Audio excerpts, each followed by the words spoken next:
ठीक है.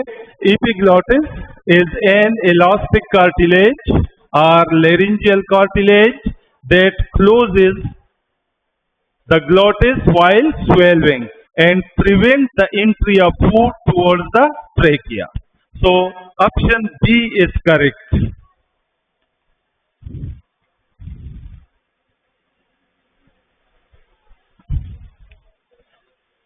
Second, bronchioles differ from bronchi because they lack cartilaginous rings. ठीक? Bronchioles are the only airways they have no cartilage. ठीक? The wall of the bronchioles are supported by smooth muscles. ठीक है? इसमें cartilage नहीं है. हाँ, कोलेप्स होने से मसल्स बचाते हैं. Option A, first option is correct.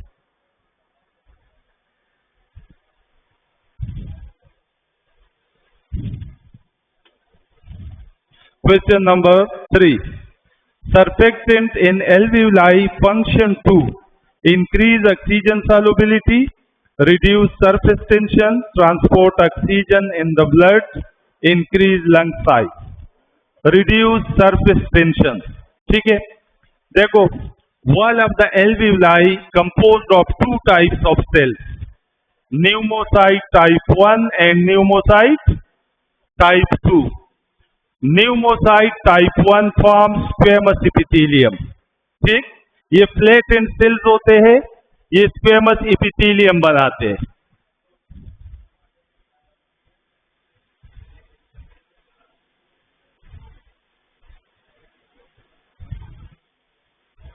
ठीक है,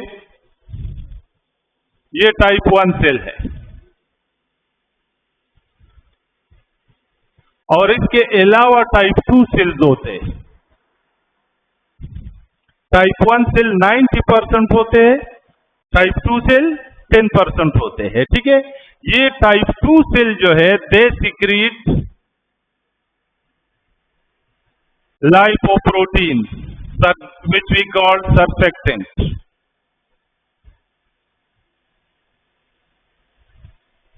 ठीक है, तो एल्व्यूलर वॉल में दो किस्म के सेल है, जो न्यूमोसाइट टाइप 2. ठीक, दे secrete lipoprotein that reduce surface tension of water and also act as antiseptic. Germ killer भी है. ठीक है, तो जर्म किलर रूल भी है और सरफेस टेंशन रिड्यूस करते हैं. तो क्वेश्चन नंबर 3 में second option reduce surface tension. Option B. Question number 4. Which structure increases surface area for gas exchange? Alveoli. Alveoli increase surface area for gaseous exchange.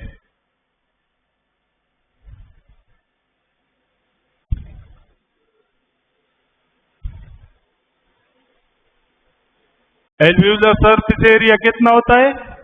70 to 90 metre square या half tennis court. ठीक है, 70 to 90 metre square या half tennis court जितना होता है उतना surface area alveoli provide करते हैं.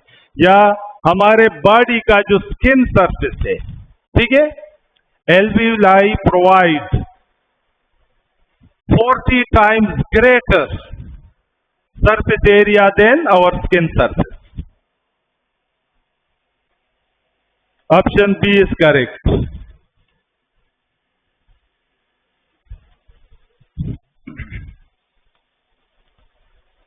Question number 5.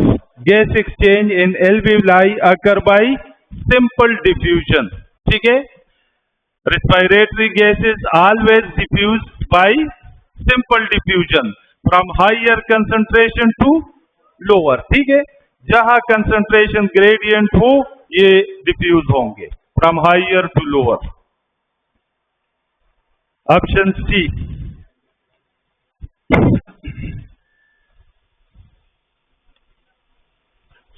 Question number 6. Oxygen moves from alveoli to blood because higher oxygen pressure in the blood, higher oxygen pressure in alveoli, higher carbon dioxide pressure in alveoli, active transport of oxygen. देखो अभी हमने कहा ना कि simple diffusion है, तो from higher to lower, और यहाँ पे आपसे पूछते हैं फ्रॉम एल्वियोलाई टू ब्लड, ठीक है, लंग से जो एल्वियोलर कैपिलरी है, तो लंग्स में अगर ऑक्सीजन पार्शियल प्रेशर ज्यादा हो तो एल्वियोलाई से ब्लड में डिफ्यूज होगा, समझ रहे? नॉर्मली डीऑक्सीजनेटेड ब्लड में ऑक्सीजन का पार्शियल प्रेशर क्या होता है? 40 mmHg, ठीक है।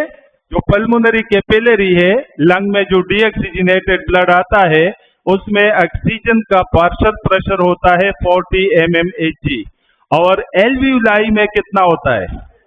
100 mmHg, ठीक है ना। तो स्टीप ग्रेडियंट मौजूद है तो हाइयर से एल्वियोलाई से ब्लड में डिफ्यूज होगा। तो इसमें ऑप्शन है D, second option, higher oxygen pressure in the alveoli.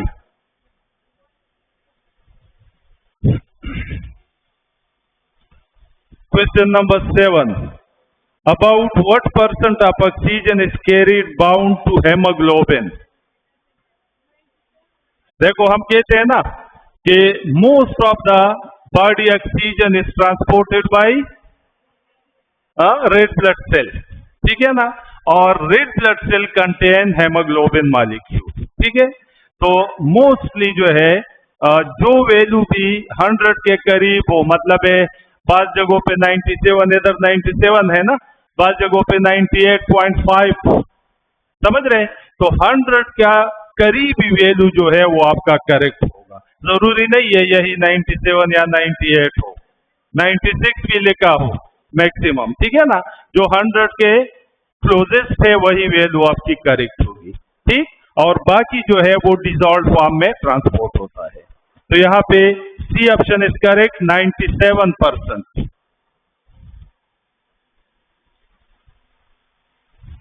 Oxy haemoglobin form में ट्रांसपोर्ट होते हैं। 8. Most carbon dioxide in blood is transported as bicarbonate ion, ठीक है। सबसे ज्यादा कार्बन डाइऑक्साइड जो है वो बाइकार्बोनेट आयन, कितना percent? 70%। 70% carbon dioxide is transported in the form of bicarbonate ion.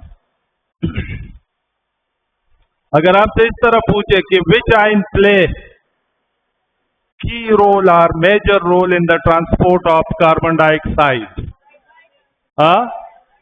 फर्ज करें सोडियम भी है, पोटाशियम, बाइकार्बोनेट और chloride, which ion play very important role in the transport of carbon dioxide? तो फिर क्लोराइड आयन, ठीक है। क्लोराइड शिफ्ट याद है ना, हैमबर्गर पे नाम है ना, एक्सचेंज ऑफ बाइकार्बोनेट और क्लोराइड आयन, ठीक है। तो जब ये एक्सचेंज हो जाता है तब बाइकार्बोनेट प्लाज्मा में आता है और सबसे ज्यादा फिर इसी फॉर्म में ट्रांसपोर्ट होता है। Question number 8, C option.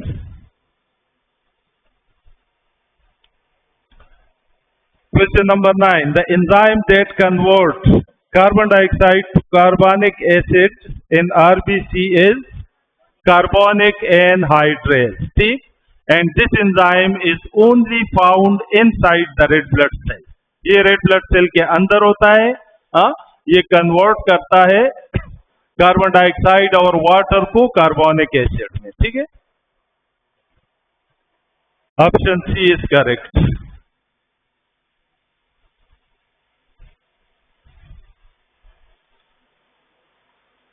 The partial pressure of oxygen in deoxygenated blood entering lung is about 40 mmHg.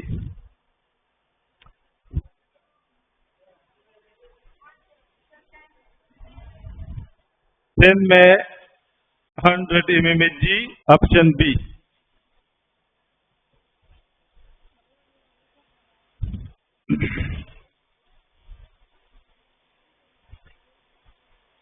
अच्छा, the partial pressure of oxygen in deoxygenated blood. ये ऑक्सीजनेटेड ब्लड में है ना 100 mmHg, डीऑक्सीजनेटेड में 40 mmHg, option A.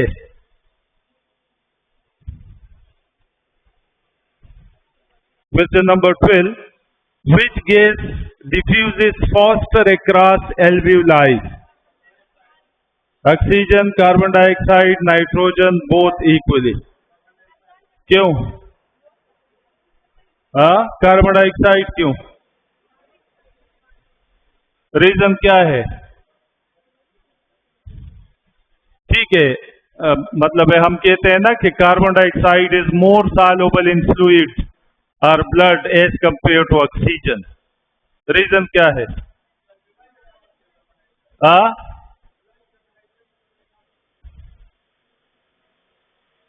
देखो, ये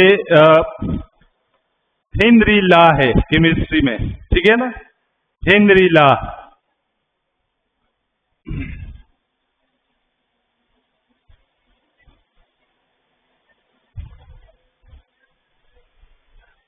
देखो 100 ml blood में कितना ml ऑक्सीजन होता है, कैरी होता है? 20 ml. कितना? 20 ml. और सेम 100 ml ऑफ ब्लड में कितना ml कार्बन डाइऑक्साइड कैरी होता है? 54. समझ रहे? 54 ml. 50 ml carbon dioxide oxygenated blood में भी होता है, 4 ml टिश्यू से अफेक्ट करता है. तो डीऑक्सीजनेटेड में 54 होता है, ऑक्सीजनेटेड में 50, मोर देन ऑक्सीजन. ठीक. The dissolution of any gas according to this law, the dissolution of any gas in a fluid depends upon the partial pressure of that particular gas in a mixture of gases. ठीक है ना? Oxygen का pressure 40 mmHg होता है और carbon dioxide का 46 होता है, तो वो ज्यादा सॉल्युबल होता है. The solubility of any gas, ये ला पढ़े, हेनरी ला पढ़े, ठीक है? The solubility of any gas in a fluid depends upon the partial pressure of that particular gas in a mixture of gases. So option B is correct, carbon dioxide.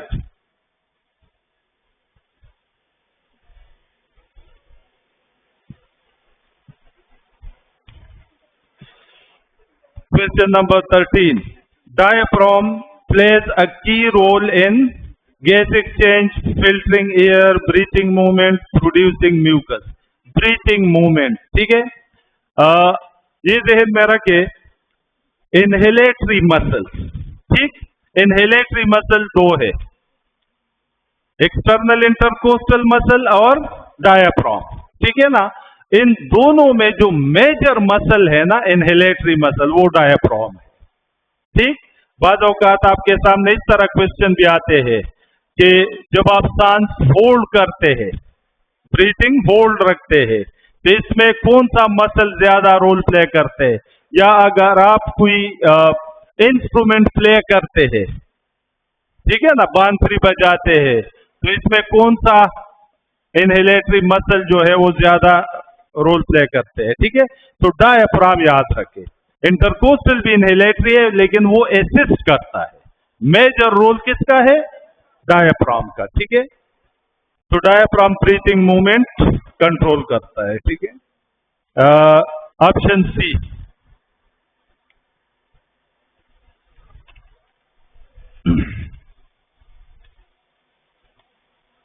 The main site of gaseous exchange in human is alveoli. ठीक है ना, major site जो है maximum gas exchange alveoli में होता है. इसके अलावा जो रेस्पिरेटरी ब्रोंक्यूल्स है वहां पे भी गैस एक्सचेंज होता है. ठीक है, तो इसमें ऑप्शन सी.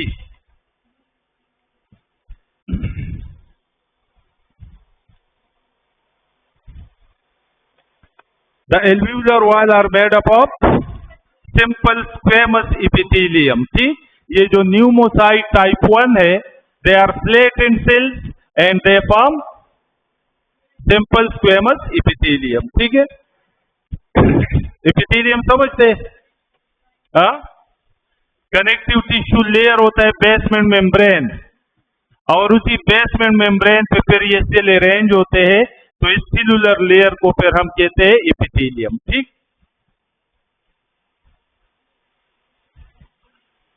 Option C.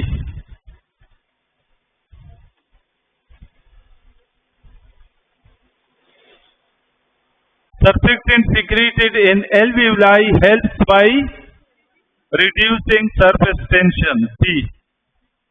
ये बहुत इंपॉर्टेंट क्वेश्चन है. अच्छा,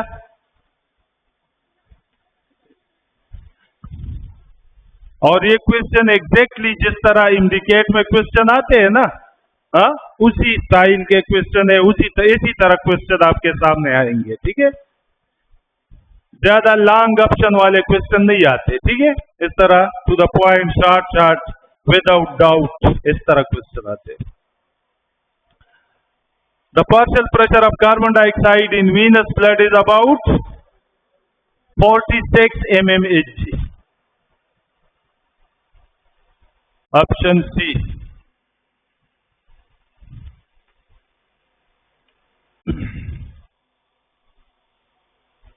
Exchange of oxygen and carbon dioxide between tissue and blood is known as internal respiration. Option A. देखो, नॉर्मली जो है ना, respiration is completed in 5 steps. ठीक है,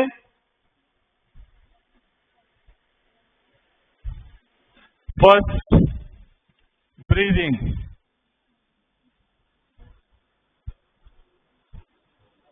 second alveolar gas exchange,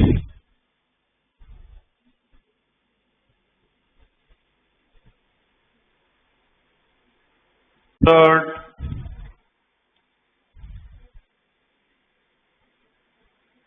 transport by blood, fourth systemic gas exchange, and fifth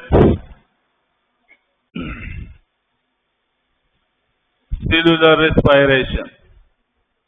अब देखिए, ये first 2 phases जो है ना, ब्रीदिंग, ठीक, exchange of respiratory gases between lungs and environment, ठीक, ये ब्रीदिंग कहलाता है. फिर है alveolar gas exchange, exchange of gases between lungs and blood. ठीक है, और ये दोनों जो है कलेक्टिवली कहलाता है एक्सटर्नल रेस्पिरेशन. क्या कहलाता है? External respiration. ठीक है, फिर ब्लड ट्रांसपोर्ट करता है रेस्पिरेटरी गैसेस को सिस्टमिक टिश्यू तक. सिस्टमिक टिश्यू कौन से होते हैं? Body tissue other than lungs और पल्मोनरी टिश्यू. लंग्स के अलावा जितने बॉडी टिश्यू है ये पल्मोनरी टिश्यू कहलाते हैं या रिस्पायरिंग टिश्यू कहलाते हैं. तो फिर सिस्टमिक टिश्यू और ब्लड के दरमियान गैस एक्सचेंज होता है. फिर जो है सेल्स, तो ये जो 2 स्टेजेस है इसको कलेक्टिवली कहते हैं इंटरनल रेस्पिरेशन. समझ रहे हैं? सेलुलर रेस्पिरेशन जो है वही बायो एनर्जेटिक्स में जो आप पढ़ चुके हैं. ठीक है, तो ये रेस्पिरेशन कंप्लीट होता है इन 5 स्टेप में. पहले 2 स्टेप कहलाते हैं एक्सटर्नल रेस्पिरेशन, लास्ट 2 स्टेप जो है ये कहलाते हैं इंटरनल रेस्पिरेशन, या it is also called tissue respiration.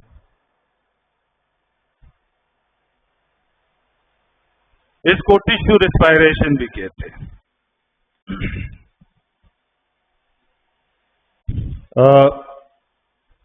Question number 18, option A. अच्छा, question number 20. Oxygen is released more readily to tissue when pH is high, temperature is low, carbon dioxide concentration is high, oxygen concentration is high. शाबाश, oxy haemoglobin है, ठीक है ना, Hb4O2, ये oxy haemoglobin है.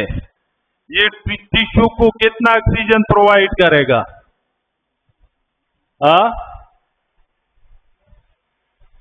किस condition में? अगर कार्बन डाइऑक्साइड ज्यादा हो, ठीक है ना, तो उस कंडीशन में ये रिलीज करेगा 75% ऑक्सीजन. और अगर कार्बन डाइऑक्साइड प्रोडक्शन टिश्यू में कम हो तो ये नॉर्मल कंडीशन में रिलीज करेगा 25% ऑक्सीजन. समझ रहे हैं? या ड्यूरिंग एक्सरसाइज और muscular activity oxyhaemoglobin releases 75% oxygen to tissue. वो ग्राफ अगर आपको याद है, एक ग्राफ दिया है बुक में, 20 ml टोटल होता है, ठीक है ना, फिर जो है 15 ml, फिर 50% सेचुरेशन पे 10, और फिर जो है अगर मसल टिश्यू हो तो प्रेशर वहां कम हो जाता है ऑक्सीजन का, ठीक है, और कार्बन डाइऑक्साइड प्रोडक्शन इंक्रीज होता है. बोहर इफेक्ट याद है? Bohr effect.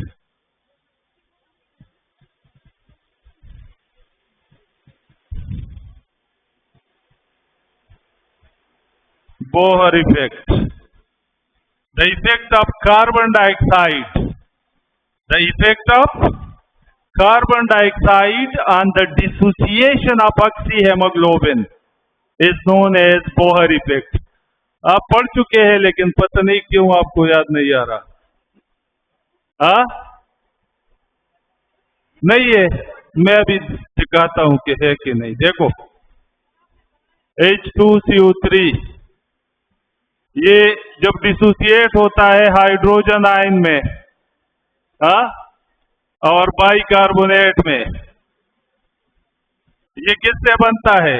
Carbon dioxide plus water, ठीक है ना.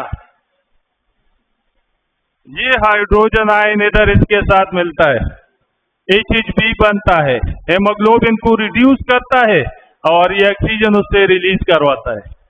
तो जितना कार्बन डाइऑक्साइड ज्यादा होगा, उतना ज्यादा कार्बनिक एसिड बनेंगे ना, और जब वो डिसोसिएट होंगे तो उतने ज्यादा हाइड्रोजन आयन प्रोड्यूस होंगे ना, और जितने हाइड्रोजन आयन ज्यादा हो तो उतने ही ऑक्सी हेमोग्लोबिन डिसोसिएट होगा. समझ रहे? आपने समझा नहीं है, बुक में है, ये पूरा रिएक्शन मौजूद है. इसको बोहर इफेक्ट कहते हैं. The effect of carbon dioxide on the dissociation of oxyhemoglobin. इसके बगैर तो ऑक्सीहेमोग्लोबिन डिसोसिएट नहीं हो सकता बोहर इफेक्ट की वजह से, ठीक है. और कार्बामिनो हेमोग्लोबिन जो बैक वापस आता है और वो सेपरेट होता है, वो हेल्डेन इफेक्ट कहलाता है.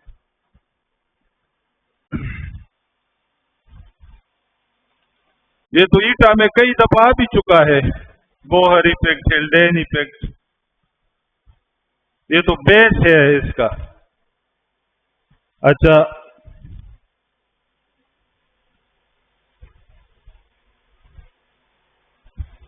क्वेश्चन नंबर 20 में सी ऑप्शन, 19 में बी, 20 में सी. 21. The main cell type present in cartilage. Cartilage cell क्या कहलाते हैं? Chondrocyte. Option B.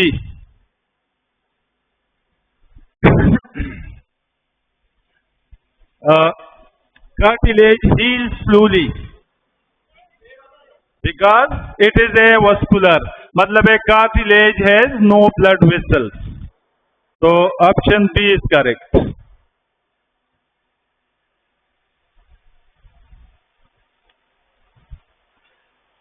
The main cell type found in whichever bone is osteocytes. ठीक है, whichever bone cells are called osteocytes या bone maintaining cells अगर पूछे तो वो भी osteocytes है. ठीक है, और अगर bone forming cell पूछे या bone synthesizing cell फिर osteoblast. ठीक, और dissolving cell osteoclast. C option.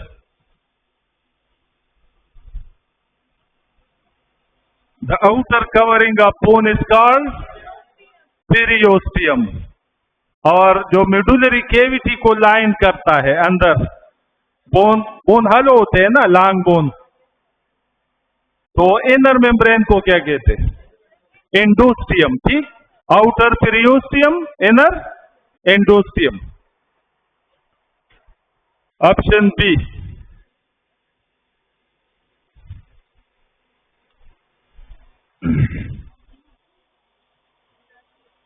Osteoclast function in bone resorption. ठीक है, osteoclast are monocyte-like cell or macrophage-like cell. ठीक, they have phagocytic activities.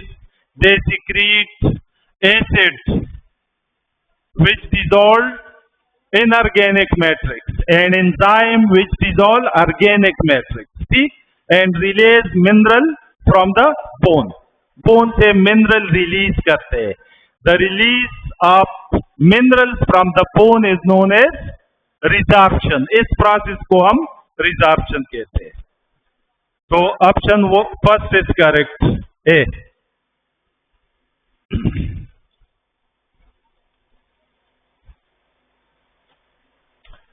Which muscle type is multinucleated? Skeletal. देखो तीन types of muscle है, smooth muscle, cardiac muscle, skeletal muscle. ठीक, smooth muscle fibre या muscle cell, cardiac muscle cell, they are uninucleated. ठीक, सिर्फ skeletal muscle fibre जो है they are multinucleated. Option B is correct.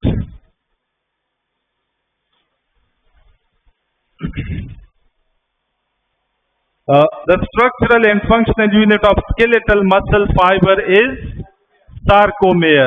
Sarcomere is the segment between two Z line. दो Z line के दरमियान जो segment है और disc है, this is called sarcomere, which is the structural and functional unit of muscle fiber. Option B is correct.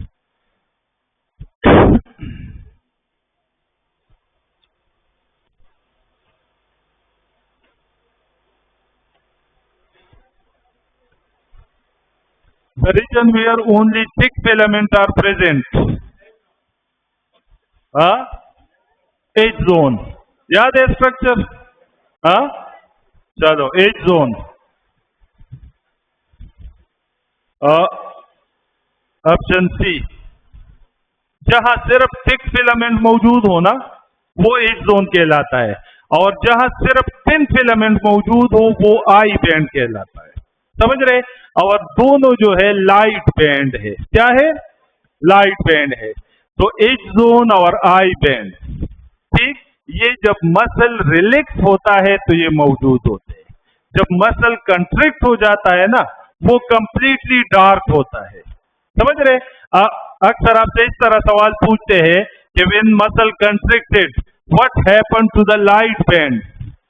तो light band disappear. समझ रहे? कंट्रिक्टेड मसल कंप्लीटली डार्क होता है. और दो चीजें याद रखे, ए बैंड याद रखे, ये कांस्टेंट रहता है.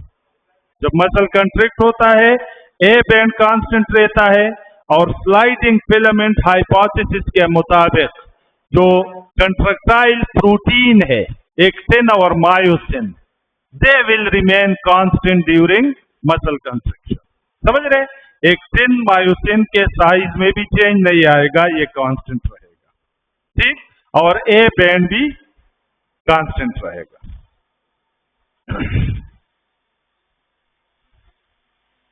During contraction which band remain constant in length? A band.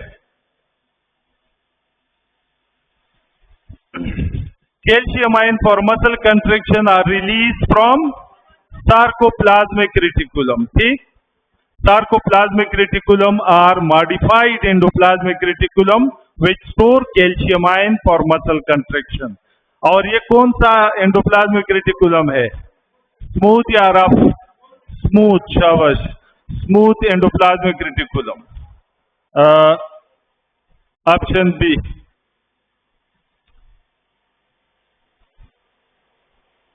The elbow joint is an example of hinge joint.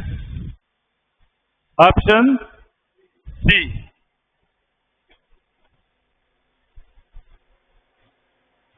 The covering membrane of cartilage is called pericardium. Option B.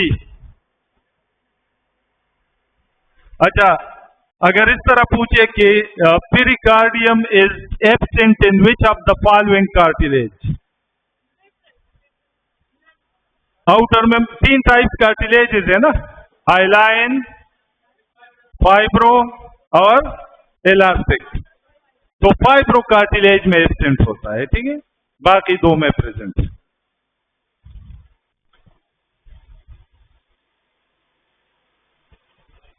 अच्छा, osteoblast function in bone formation.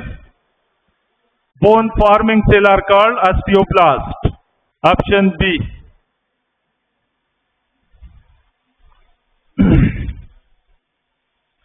34. Skeletal muscle fatigue very quickly. Option B.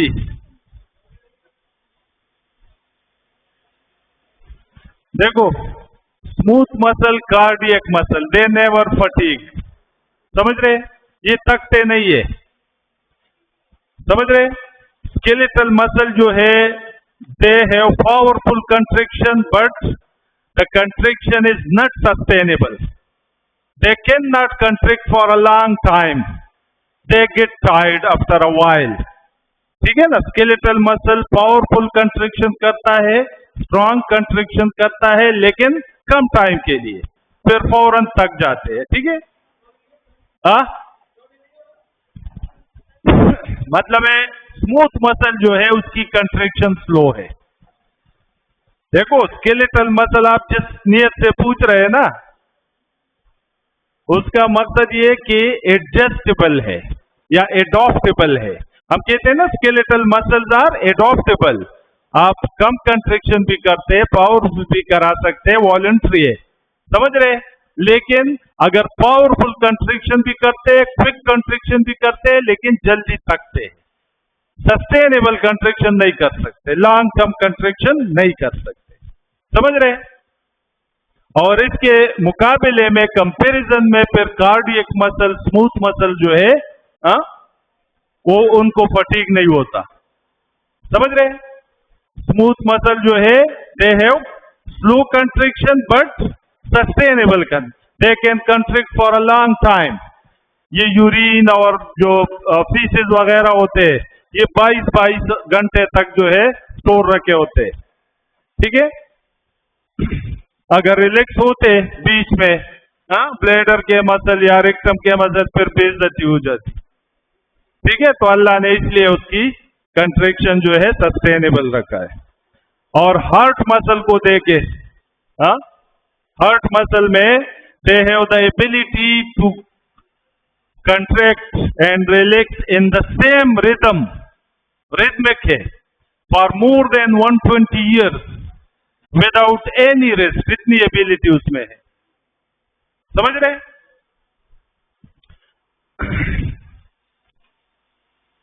35. The control of smooth muscle is involuntary. Option C. 36. During contraction which region become shorten?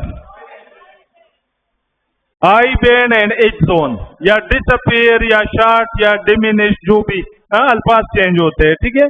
तो option B.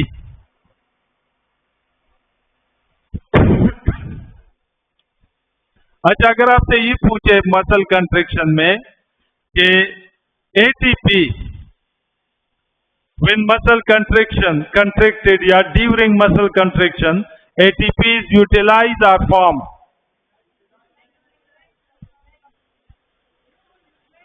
During muscle contraction, ATP is utilized. After muscle contraction, ATP is formed. ठीक है, बस आप इस तरह याद रखें, ठीक है ना? ये पॉइंट ध्यान में रखें, फिर मतलब एक क्वेश्चन आएगा आप कर सकेंगे. During contraction and relaxation ATP is utilise. बस ये पॉइंट ध्यान में रखें. कंट्रैक्शन पूछे या रिलैक्सेशन पूछे, क्रॉस ब्रिजेस डिटैचमेंट भी एटीपी रिक्वायरिंग है. ठीक है ना? तो बस ये पॉइंट कि कंट्रैक्शन और रिलैक्सेशन पे सवाल पूछे ना, ATP will be utilise. After बाद में फिर creatinine phosphate, inorganic phosphate provide करके फिर बनते हैं. ठीक है? तो after muscle contraction ATP will be formed. और यहाँ पे एक और क्वेश्चन होता है आपसे, ये मायोसिन फिलामेंट जो है, थिक फिलामेंट. ठीक, आपसे क्वेश्चन पूछते हैं कि enzymes are globular in shape. Enzymes are globular in shape except myosin. Myosin is the only fibrous protein that act like enzyme. ये myosin head जो है ना, ये एटीपेज एंजाइम का रोल प्ले करते हैं. एटीपी को स्प्लिट करते हैं ना.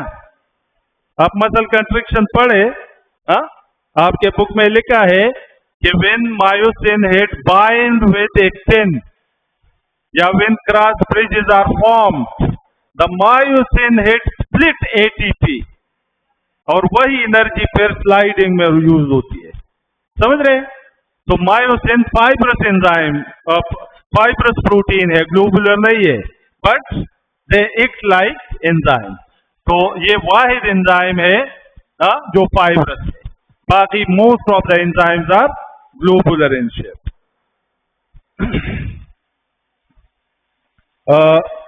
Cross bridge formation occur between actin and myosin, thin and thick filament. Option B.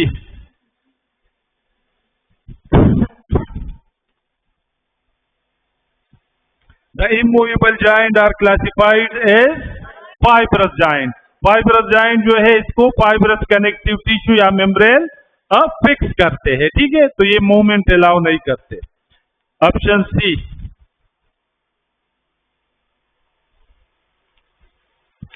The most freely movable joints are synovial joints.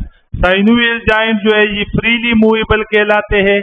Cartilaginous joint slightly movable कहलाते हैं. ठीक है? और fibrous joint immovable कहलाते हैं. Option A.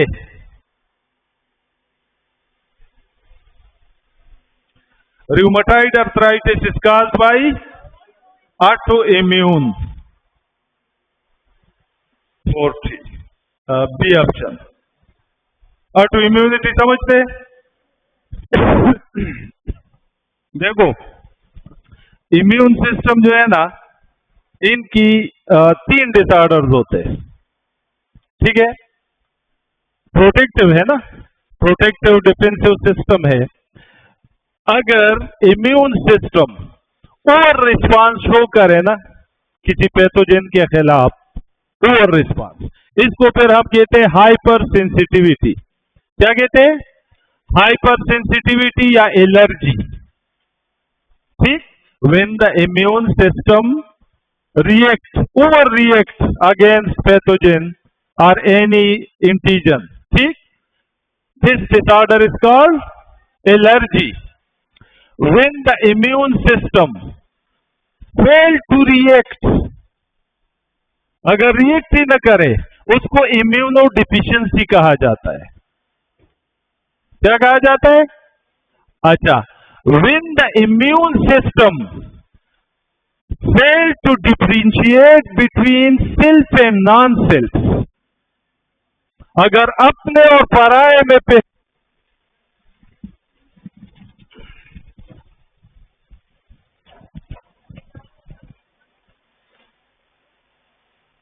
अच्छा, question number 44. Nasal bodies are nasal granules in the cell body of neuron are mainly composed of rough endoplasmic reticulum and ribosomes. ठीक, they are just nutritive bodies. ठीक, provide nutrition. Option B is correct.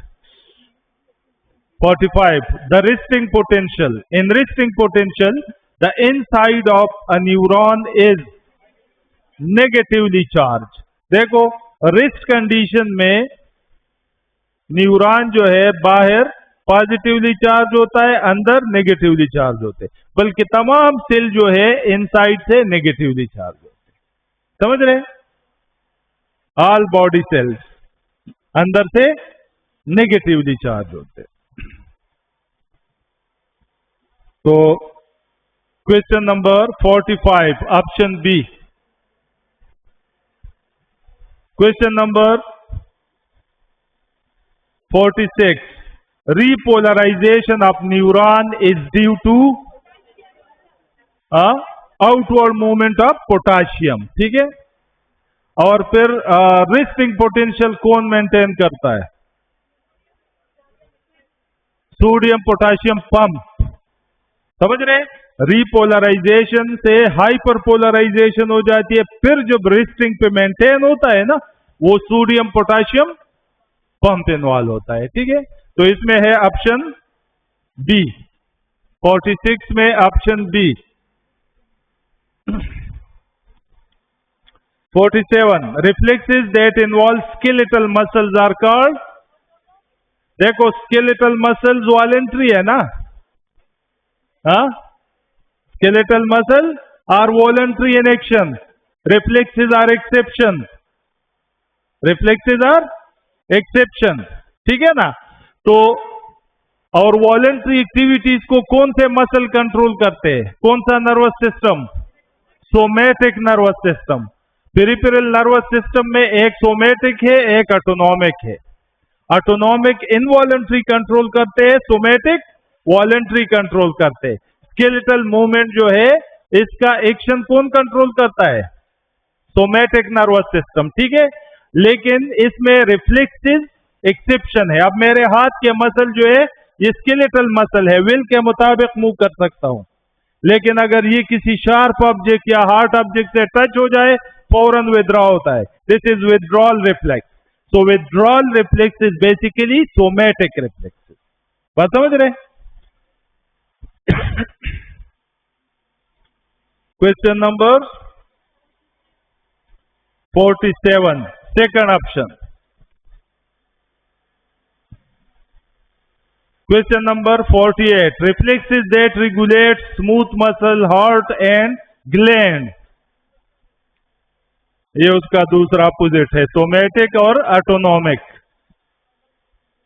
या visceral भी कह सकते हैं, autonomic reflexes भी कह सकते हैं. ठीक है, ऑटोनॉमिक रिफ्लेक्सेस भी option.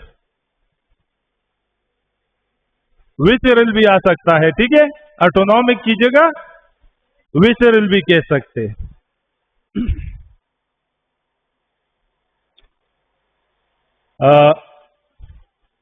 49. The knee jerk patellar reflex is an example of monosynaptic reflex. देखो, रिफ्लेक्स अर्क याद है? रिसेप्टर होता है, सेंसरी न्यूरॉन होता है, फिर यहां पे एसोसिएटिव न्यूरॉन होता है ना, फिर मोटर न्यूरॉन, फिर इफेक्टर. ठीक है ना? तो मोनोसाइनेप्टिक, ठीक है, रिफ्लेक्स एक्शन में इंटर न्यूरॉन या एसोसिएटिव न्यूरॉन एब्सेंट होते. सेंसरी न्यूरॉन डायरेक्टली कम्युनिकेट करता है मोटर न्यूरॉन के साथ. समझ रहे हैं? पॉलीसाइनेप्टिक में इंटर न्यूरॉन या एसोसिएटिव न्यूरॉन इन्वॉल्व होते.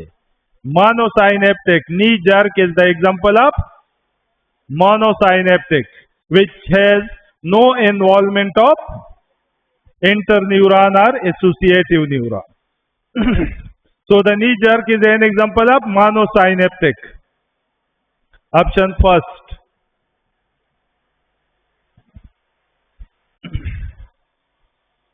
Withdrawal of hand from a heart object is an example of polysynaptic.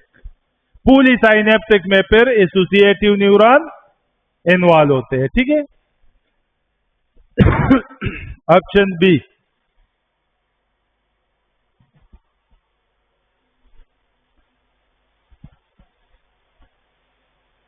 The largest part of the human brain is cerebrum. Cerebrum is the largest part of the human brain, which constitute about 80% of the total brain. ठीक है। Option B.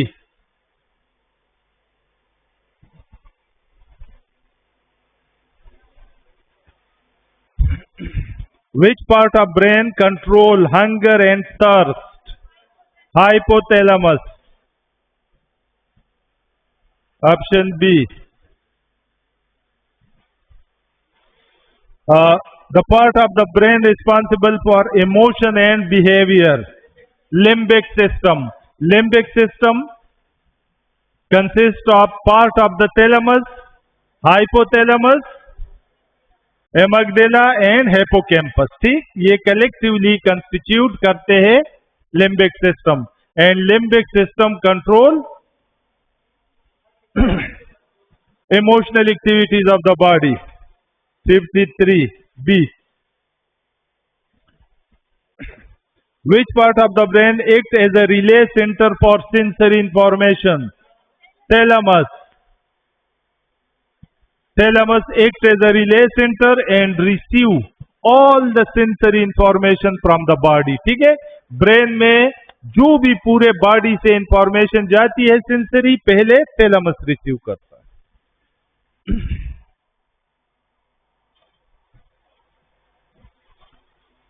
Which part of the brain connects the two hemispheres?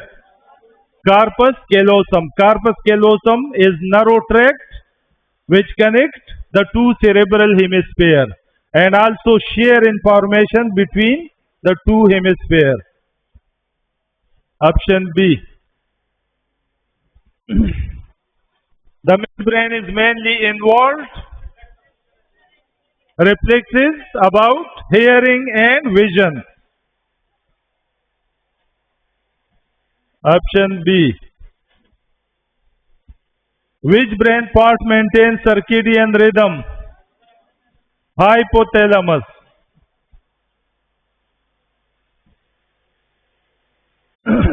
Hypothalamus में एक aggregation of cell bodies है,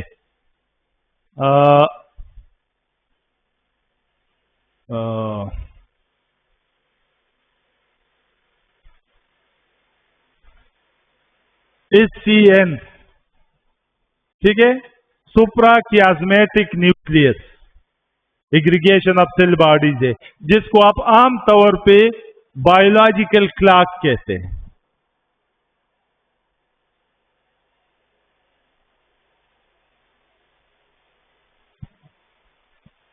biological clock, biorhythm पढ़ा है ना, उसमें biological clock का जिक्र हुआ है।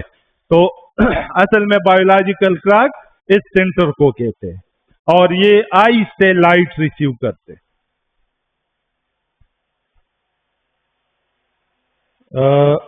57 B. अच्छा 58. The hippocampus plays a vital role in long-term memory formation. B.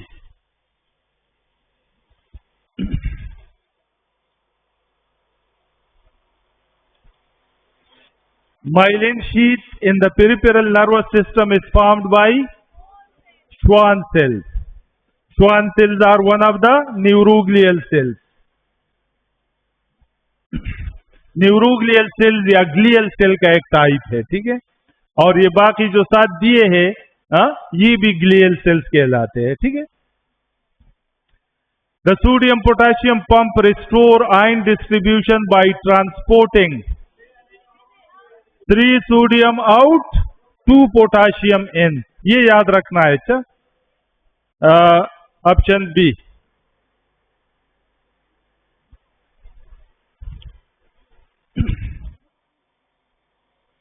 Lytic cells of testes secrete male hormone testosterone, इसको इंटरस्टिशियल सेल्स भी कहते हैं। ऑप्शन सी।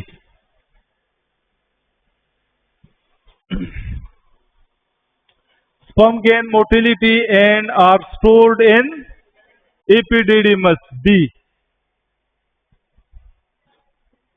इसका लेंथ भी याद रखिए, उसमें भी 20 फीट एंड 6 मीटर, ठीक है। और यहां पे स्पर्म जो है मिचेवर होते हैं या मोटिलिटी गेन करते हैं, पहले नॉन मोटाइल होते हैं। बल्बोयूरेथ्रल ग्लैंड और Cowper gland secrete lubricating mucus, 63 में फर्स्ट ऑप्शन। अच्छा, ये याद रखिए, इस पे एक और सवाल भी आपसे हो सकता है, काउपर ग्लैंड या बल्बोयूरेथ्रल ग्लैंड, ठीक है ना, ये सेम ग्लैंड है। And they are only present in mammals. ये पहले जो क्लासेस है, बर्ड्स, रेप्टाइल्स, फिशेस, एम्फीबियंस, इनमें नहीं होते। सेमिनल वेसिकल प्रोस्टेट है उसमें, लेकिन काउपर ग्लैंड सिर्फ मैमल में। तो ये ज़हन में रखना है, इस तरह बाद औकात इस किस्म का क्वेश्चन हो सकता है।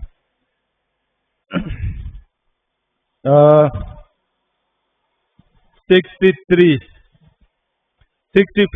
The innermost lining of uterus is called endometrium.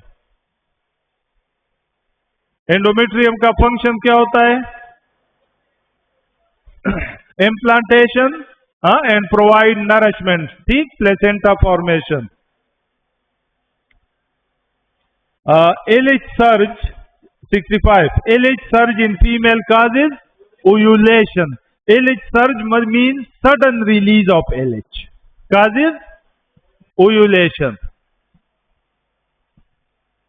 LH के दो फंक्शन याद रखें, समझ रहे? फीमेल में ओव्यूलेशन काज करता है, release of egg from the ovary, ठीक, और मेल में मेल हार्मोन की सिक्रीशन स्टिमुलेट करते हैं, लीडिक सेल को स्टिमुलेट करते हैं।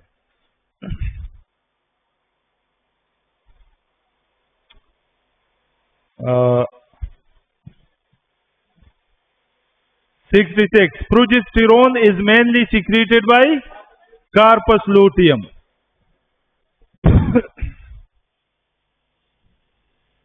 और LH का फीमेल में ओव्यूलेशन के बाद दूसरा फंक्शन क्या है? Luteinisation, formation of corpus luteum. Rupture follicle को ओव्यूलेशन के बाद उसको कन्वर्ट करता है कार्पस लूटियम में, ठीक है। And corpus luteum then secrete progesterone. अच्छा, 67. The hypothalamus control reproductive hormones by secreting GnRH, gonadotropin releasing hormone, ठीक, ये हाइपोथैलेमस के हार्मोन है, ये फिर FSH और LH की सिक्रीशन कंट्रोल करते। Option A.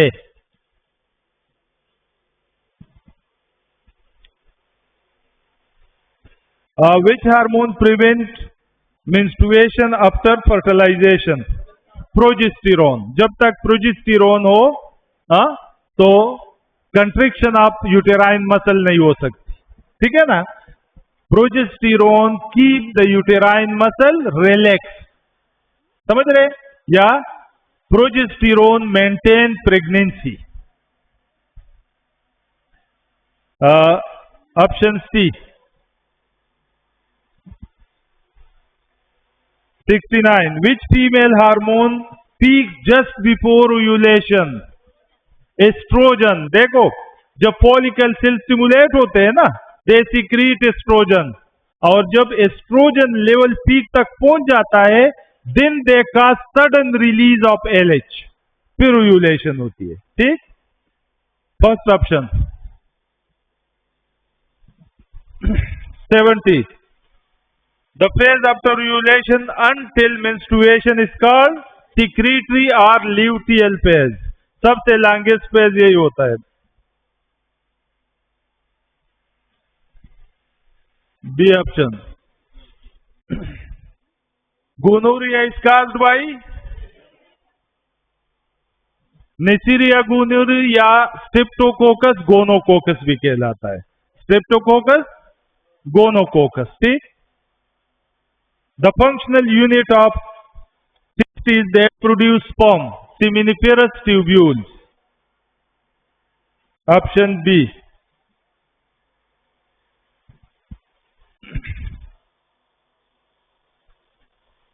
73. The vas deferens carries sperm from epididymis to ejaculatory duct. Option B.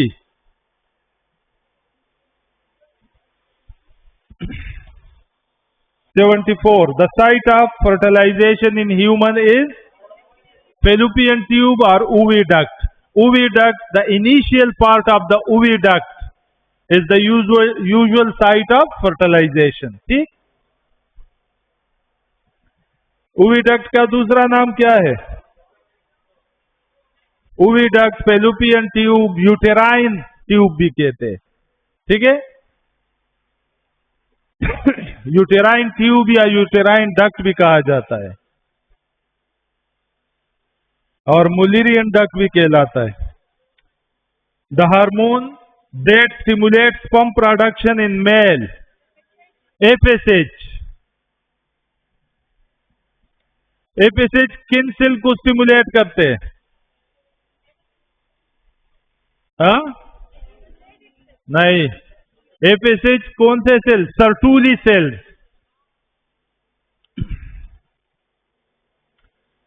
The hormone that stimulate testosterone production in male, LH. LH को मेल में ICSH भी कहते हैं। ठीक है। LH or ICSH, LH or ICSH, interstitial cell stimulating hormone. Option B.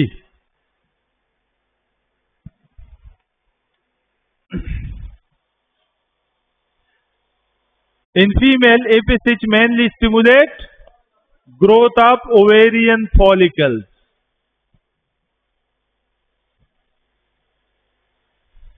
Acha, at puberty, how many ovarian follicles are found in human ovaries? 3 lakh. दोनों ovaries में 3 lakh ovarian follicles होते हैं। हाँ? At puberty, first 14 years of age. The phase of the cycle in which endometrium breakdown are shed, menstrual phase. C.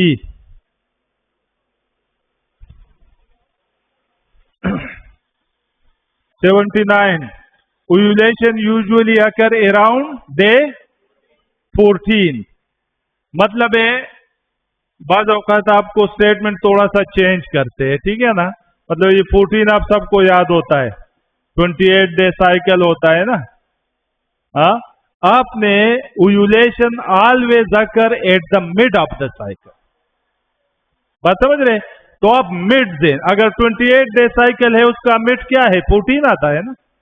लेकिन अगर आपको कहे कि 40 डे साइकिल है, ओव्यूलेशन किस डे पे होगा, तो कम से कम आपको मिड याद हो तो आप 20 सेलेक्ट करेंगे। उसमें ऑप्शन में 14 भी होगा। अच्छा, ऑप्शन बी।